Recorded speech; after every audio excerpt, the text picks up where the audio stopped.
Matuto po agad mag-English gamit ang might be plus verb with ing. Okay? Ito po ang ating halimbawa. Baka si Tom ay gumagala ngayon.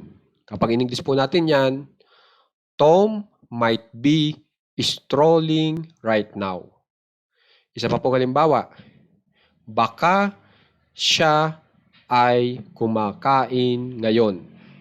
Bali po yung siya natin dito ay gawin po nating babae. So, she po ang gagamitin ko. Pero kung lalaki, he ang gamitin nyo.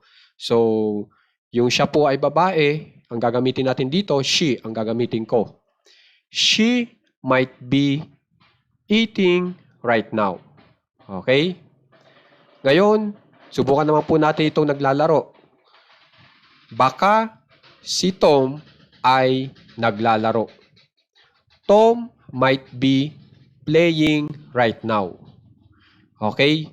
Bali, ang itinuturo ko po sa inyo dito ay ang paggamit ng might be na may kasamang verb na may ing.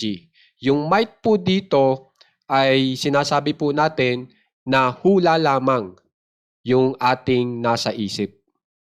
Okay? Hula lamang. Tapos yung be po dito ay ginagamit po natin para ang maisunod po natin ay yung verb na may ing sa dulo. Katulad po nitong strolling, eating, playing. Yan po ang rason kung bakit po meron ditong be. At saka ito pong be ay maaaring i-partner sa might.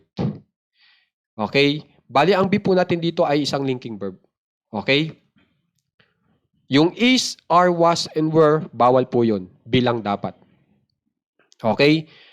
Pag ang verb po ay may ing sa dulo, ang ibig naman sabihin niyan ay ang inilalarawan po nating aksyon ay isinasagawa o progresibo. Okay? Tapos, naglagay po tayo dito ng ngayon o right now ay para makapagbigay po tayo ng ideya kung kailan ginaganap ang naturang aksyon na progreso o progresibo. Okay?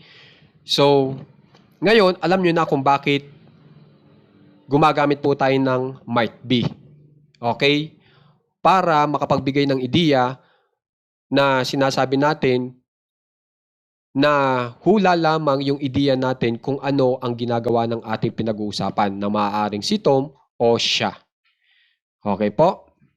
So, kung gusto niyo pa pong mas maraming matutunan sa paggamit ng might be plus verb na may ing, meron po akong i-upload na bagong video at nandun po lahat. Okay? Maraming salamat po.